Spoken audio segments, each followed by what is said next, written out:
Yep, hi Aids. I'm just gonna go through a quick general tutorial here.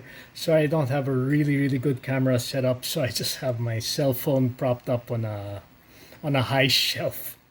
But anyway, so let's go for it. So what I've got here, yep, I've got my green polishing paste, which is basically from the same block that I had broke off before. I got a little oil. Okay, we'll be using my Alpha Craft knife as an example, and plus this is more or less the same strop that I had given you. So hopefully the camera can focus on this. So I've got the green paste. So although I've already oiled this before, oops.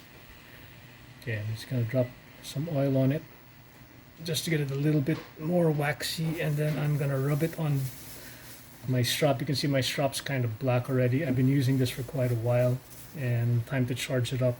So what I'll do is sort of like treat it like a crayon, just kind of color that strop down.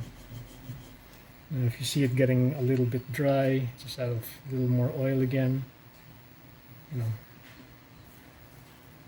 Just get it nice and waxy, and then just color that in.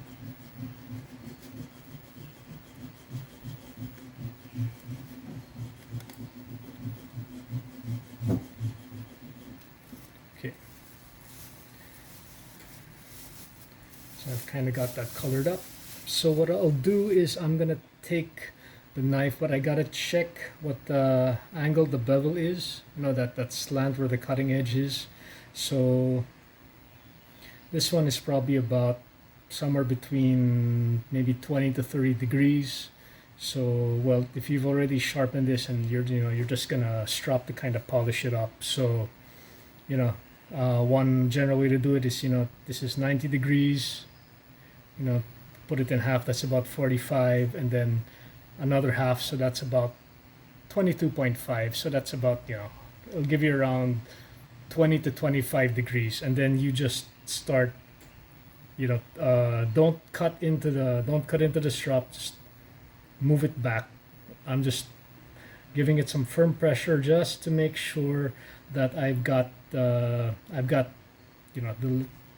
strap in contact with the cutting edge.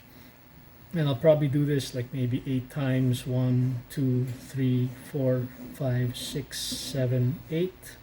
And then I go back the other way using the same angle. More or less, they've got the same grind on both sides. So 1, 2, 3, 4, 5, 6, 7, 8.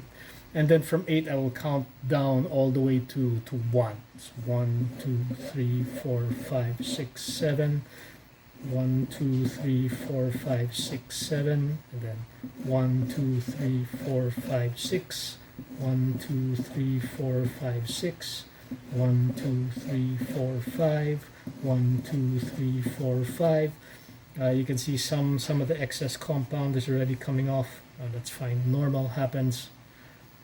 1, 2, 3, 4. 1, 2, 3, 4. 1, 2, 3. 1, 2, 3. 1, 2. 1, 2. And then normally I just do, since I started with 8, I do 8 cycles of just one stroke.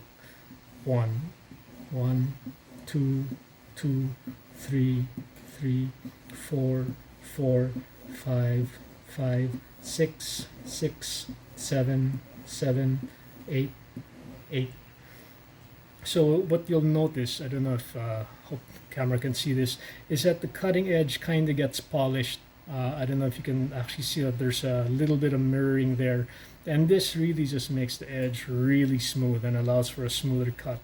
Now I would flip this over, use this. Okay, no, it's dirty. This is the bare leather side, and I would usually kind of do the same thing. 1, 2, 3, 4, 5, 6, 7, 8. 1, 2, 3, 4, 5, 6, 7, 8. 1, 2, 3, 4, 5, 6, 7. 1, 2, 3, 4, 5, 6, 7. But I take lighter passes, kind of just to help polish that up. 1, 2, 3, 4, 5, 6. 1, 2, 3, 4, 5, 6. 1, 2, 3, 4, 5. 1, 2, 3, 4, 5. 1, 2, 3, 4. 1, 2, 3, 4. 1 2 3 1 2 3 1 2 1 2 1 2 3 4 5 6 7 8. Okay, maybe just take a couple of passes, and by now you should have something that is very highly polished. Once that's highly polished, you can, test it if it's good. I kind of like to lightly touch the edge and kind of feel if it's catching on the ridges of my fingerprint. If it does that, then that means it's sharp. Other people, what they'll do is that they'll test it on a nail. They'll kind of rest it on their nail and see if it catches, and if it sort of bites in to that nail, then you've got the sharp edge. Of course, best is to take a paper test. So I got a piece of paper here, and we'll just start cutting to see how it goes. Yeah, okay, that is good. You can actually see that the cut is curving. Everything is smooth from end to end. So there, yeah, that's pretty good. And that cut's pretty smooth. No question about it. Okay, yeah. And not a problem with, taking passes every now and then. If, I kind of like to do this every time before and after I use a knife, just to ensure that it's sharp. Of course, at some point you will have to sharpen your knife again, but, stropping is always good. And remember that if it always gets a little bit too black, you can just charge it again with some paste. So yeah, that's what you remember. I tend to keep my paste in this little light plastic bag so that it doesn't get anywhere and all over the place. So yeah, that's the valuable thing. If you want, you can always pre-oil it, and then just store it. Let the oil absorb by the paste in the bag. Yeah, so that's pretty good. I hope this helps, man. And yeah, you should have very, very nice and very, very smooth knives, to use all the time after you strop. Stropping is really essential for a sharp knife. All right. Happy Sunday, man.